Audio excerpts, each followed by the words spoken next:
on that Sunday night game for the last Sweet 16 spot? I thought the day was over with Duke UCF, only to find out that Oregon was out here playing basketball. Against who? Against who? Oh, it was that other team that had a double-digit seed attached to it, right? It was UC Irvine. Man, I flipped onto that, and I was like, so Pac-10 basketball versus not Pac-10 basketball, and off. I thought it was a rerun.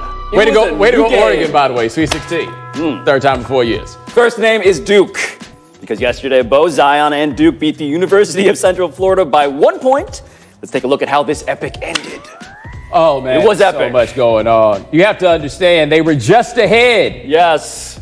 By 3. It was also good. Oh! Just a second to go. Wow. Just licking every part of that cylinder. Licking. That's what it was doing. That's what you do. That's licking around. That's a basketball term. Licking around the rim. Okay. That's a basketball term. Absolutely. The ball licks around the rim. That's what they say.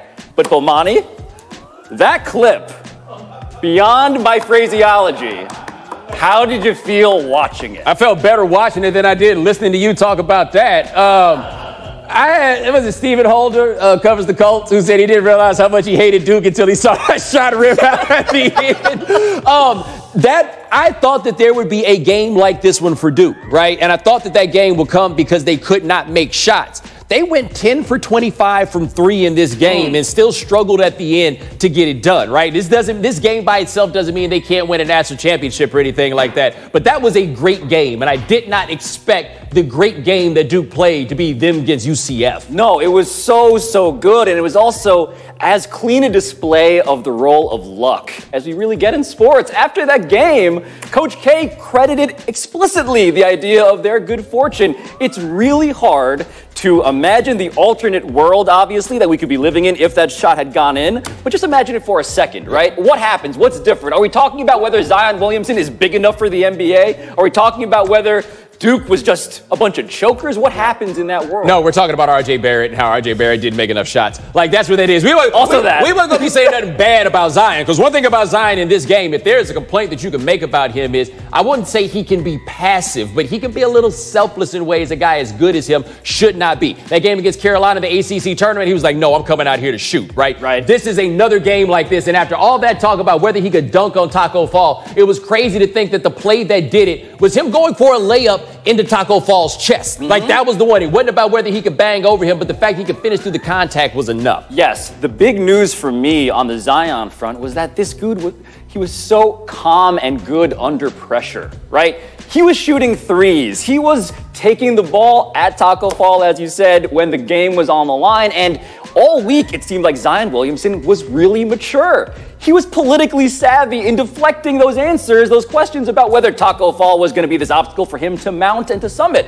He seemed to be ready for this stage in a way that was new information to people who hadn't seen him tested like that. Yeah, but let me tell you who I ain't sure was ready for the stage. The other dudes that played on his team. Now, look, I said they shot 40% from 3. Good for them. That didn't stop this, right? You Duke, and you got some dude who plays for Central Florida. Oh. Like, go ahead, you got it. Man, they got basically... do they have one dude who we think can shoot? Yeah. Because Zion might be their best three-point shooter. Yesterday it was him. And that's not a good look. They had Goldwire out there just looking at him. Trey Jones, he's probably going to be a first-round pick next year. They just looking at him and daring him to shoot. You could do that with RJ. He's actually going to shoot it, but that don't mean he's going to make it. Like, this dude, Terrell Allen, right? Just look at him dismissively. These are first-rounders, right? Those are guys... After this game, as much as Duke was impressive in winning, do you feel any better about the surrounding I've been saying from the beginning, I don't think they're going to win the championship, and the fact that you can do that to them is why I don't think they will. All right, name, Rob Gronkowski. Yesterday, Gronk announced his retirement on Instagram, but his agent, Drew Rosenhaus, said, quote, if the team needed him at some point next year, Tom Brady gave him a call and said, Rob, I need you. I wouldn't be shocked if he came back to play a few games. Pablo, you get the sense that this is a real retirement.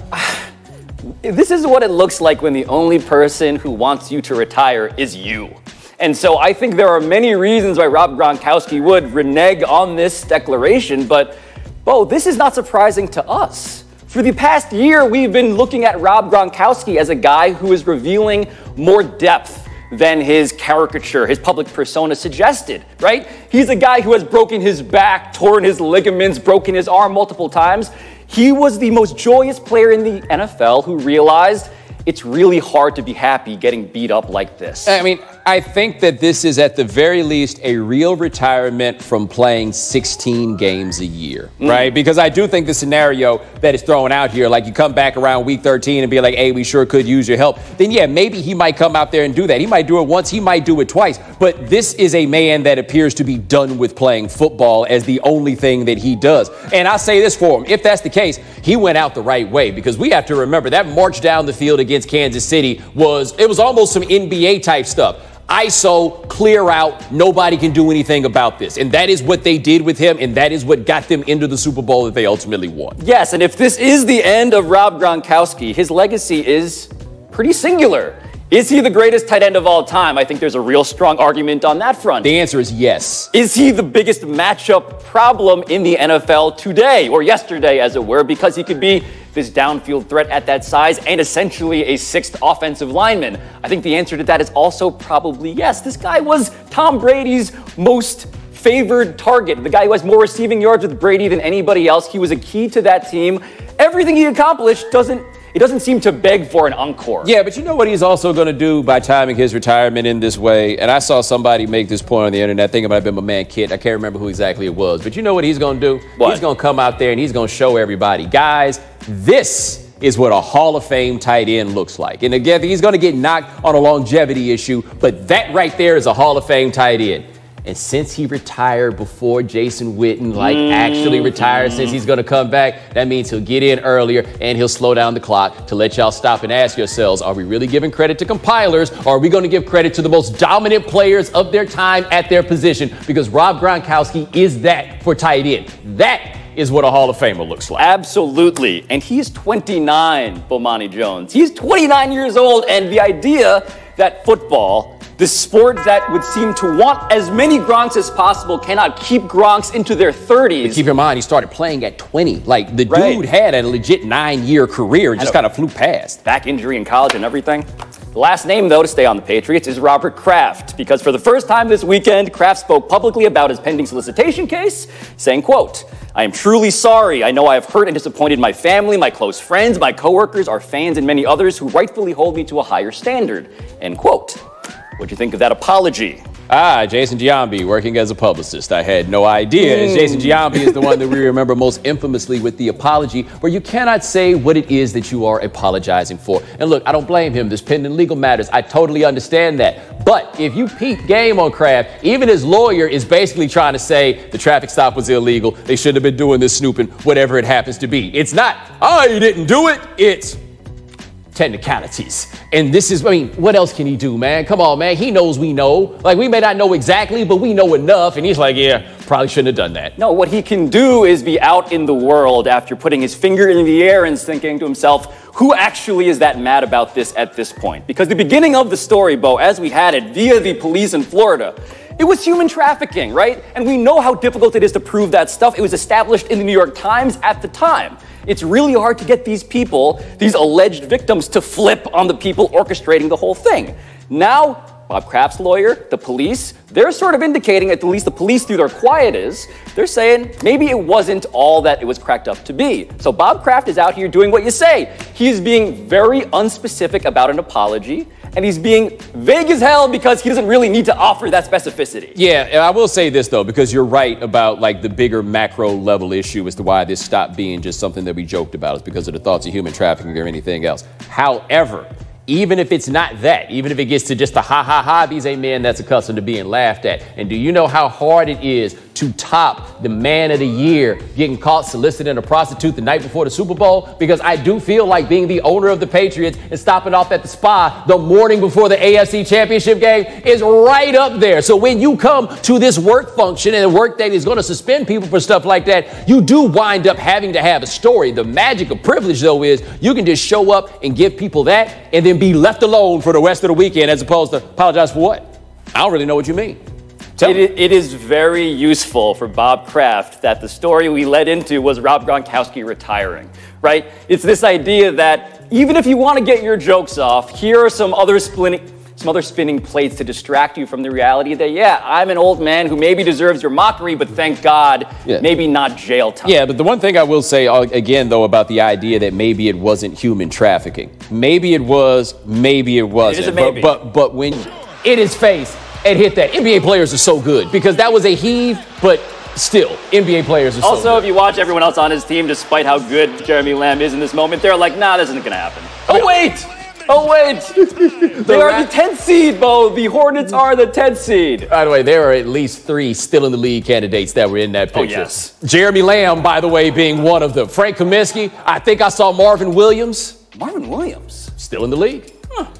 Pablo, got to talk about this big baller brand story. Now, ESPN reported this weekend that Alan Foster, the man who hatched the idea of big baller brand with LeVar and who happens to be a convicted scammer, took $1.5 million from Lonzo, which led to Lonzo leaving the brand that he effectively owns. He and his brothers have unfollowed Big Baller Brand on Instagram. Pablo, Big Baller Brand has been a polarizing topic for 2 years, but how do you feel watching it unravel? I think it's just getting good. I think this story may just be getting started because LeVar Ball, this man, was supposedly the independent, business-minded visionary and a scammer. It turns out that he is neither of those things, but this dude might be. This dude, Alan Foster, may be the character that we all assumed LeVar Ball was this whole time. Well, I mean, LeVar is, I think the independently minded businessman part holds for LeVar. And I was never sure if this thing was going to work out for them. But I really did applaud the idea that he went about this with his own ambition and went about this to try to set up his own thing. And he did all that speaking into existence and everything else. He did. And now we're at a place with him that I feel like people don't want to go to, but it's the truth, man. He's kind of a sympathetic figure to me at this place because what he is what a lot of people are in these circumstances. A dude with a dream, a dude with a way in, and a dude that didn't quite know how to pull it off. He thought he knew a guy who knew how to pull it off, and this dude helped him with like the ball in the family thing or whatever it was. Yeah. But what I need to know, LeVar, you ain't know this man just got out of jail? Like, this is basically like that Dirty John show. You met him like 2 days after he got out of jail, and then you moved him up in the house? Yes, this man, Alan Foster, was sentenced to 7 years because he had defrauded approximately 70 African Americans that he had met through church, that he'd met through other things that all counted on him to produce returns that never happened, right? But LeVar, he is independent and business-minded, but it does seem like this guy, Alan Foster, was the one who truly was the mastermind behind the "don't go to Nike, we're gonna do this our own way, just trust me." And the next question then is, wait a minute, there was an agent and a manager and other people around, and no one knew that he was a guy who just got out of prison? Well, yeah, that's the part. And I guess, I mean, you don't necessarily assume, like, there's a lot of Alan Fosters out there in the world. The one that was in jail is like maybe not the one that you thought it was. But then this also takes us to Lonzo, who seems to have had this very important moment where we asked ourselves, will Lonzo ever get to the point where he told his dad, no, I don't want to do this anymore? And what wound up happening was a financial advisor went in and was like, yo, this dude's taking money from you. 1.5. Right. And then Lonzo got up and was just like, no, man, I got to get out of this. He got his brothers out of this. So if you were looking for the moment that Lonzo Ball grew up, this was the moment. I really wonder, though, if you're his dad, how guilty you have to feel at this, because you meant well, but you signed him up. You are a man who holds himself up as the guy that's going to protect his sons at all costs. Yes. And you open the door for the con man to come steal $1.5 million from him. Yes, this financial advisor emailed them and said $1.5 million in cash missing. That was in October. And now I guess because it's tax season, everybody's just like, oh yeah, about that, right? Oh, we should have checked. Right? That's a reminder, by the way. Go do your taxes. Also, you got to be rich to be like, man, whatever. That one. Yeah. We should get him to invite us to go golfing with that special friend of his. You should get a podcast. Quote. Yeah. 100? What does that say?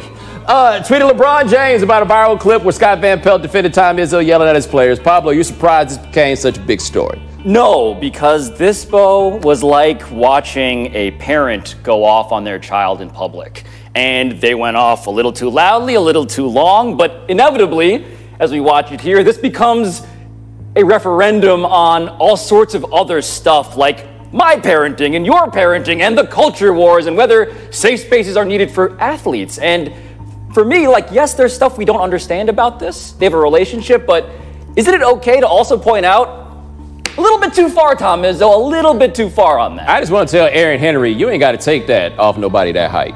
Like, just as a general rule, like, I don't feel like I should. Oh, it's a height-based thing? I'm just saying, for me personally, you're going to need to stand on something before you start breaking bad with me like that. Here's what's gotten me about this, right? Who's letting people put their fingers in their faces, right? Like, in the end, for me with Izzo, the yelling part, okay, cool. Maybe I'm a little numb to that, in the grand scheme of what this is. But why is your finger in my face right now? And I don't think that any of the people who are defending Tom Izzo under this circumstance would ever allow somebody to put a finger in their face in their way without at least slapping it out of the way. And that's where those people lost me. If the idea is he's just trying to get the best out of them, why don't your boss try to get the best out of you, no matter who it is? Everybody who says this, not a damn one of them work at a place where somebody cares that much about getting the best out of them, or where they care so much about being their best that they want somebody to put a finger in their face. And leave aside even the fact that this is a power dynamic that is toxic and very unequal. An unpaid athlete, student versus a multimillionaire coach, right? And these coaches are usually the guys who do want protection. They hate it as a class of people when we criticize their pedagogy and their methods. But I ask you this, if your methods resulted in this entire controversy, just publicly, forget about whether it worked or not,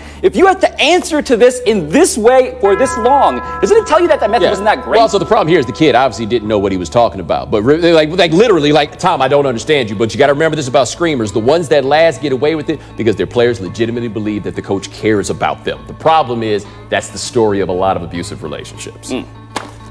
Number 18.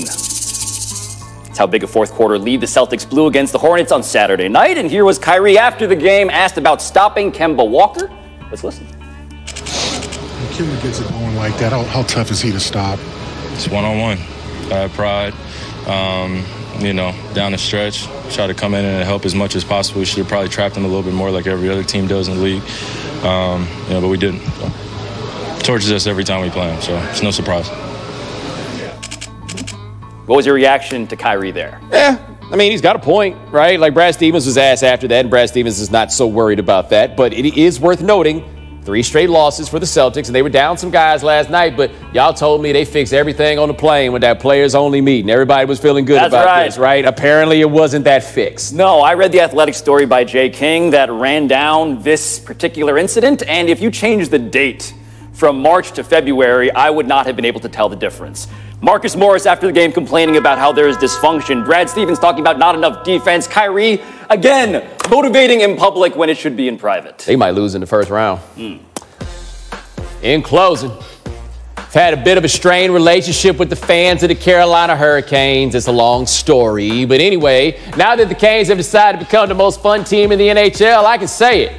We are all Caniacs. You've been seeing the stuff they do after they win games? Caniacs. Yeah, after they win games, they decided to do fun stuff, right? And so, it's North Carolina, basketball, that's what's up. So they out here, they brought a goal out. And look, this is actually, I think, a pretty impressive feat of athleticism from my man, Arn. Now look at this. You gonna bring it to the rack? Yo, man, that's a big dude with pads on skates. And there we go, set the screen. Somebody gotta rotate over, though. And they're doing this after the games. Like, all these people remain to watch hockey players do stuff other than play hockey. Yo, but hold on. This isn't all they've been doing. They've been doing other things after games. Like, this is what it is. Apparently, Don Cherry, the dude that dressed like Mr. Don Magic Wand. We should call Don Cherry Mr. White Folks. Anyway, here we go. They had Duck, Duck, Goose. Now they out here bowling. Yeah. You know what Mr. White Folks is? I get it. Do you know? No. Okay. There you go. There we go. Dominoes. A little baseball. Only in the town where dancing is banned that is hockey. Could this be anything close to subversive? Look at this. They doing something where they pulling people in. I like this. This is what's up. But you're getting people who are normally rushing out of arenas to stick around, traffic be damned, because they love. I am rooting for the Carolina Hurricanes to win more games, and I don't even care at all about the Carolina Hurricanes. I will just tell you this. It looks like they're going to make the playoffs this year for the first time since 2009. And while they don't make the playoffs often, when they go, they tend to go very far in those playoffs. So Raleigh will be on good terms with you again? Who? Oh, Raleigh. Raleigh? Yeah, I was like, Raleigh? Who you talking about, the mascot? Huh. Raleigh. In closing. Wow, you just be calling things anything. I'm from New York. I don't know how to pronounce Raleigh. I forget you learned to read. Read, sound, anything. I'd like to tell you the story of a young man who just wanted to make his workplace a little more chill. Thank you to KOLR 10 News in Missouri for your journalism. Let's watch. There are plenty of ways to handle a coworker who's kind of getting on your nerves. One Missouri man had an interesting way of dealing with this everyday problem. He spiked their drinks with LSD. Police say the man told them his coworkers at Enterprise Rent-A-Car had negative energy and he wanted them to mellow out. So the 19-year-old put LSD in 3 people's water bottles and coffee cups.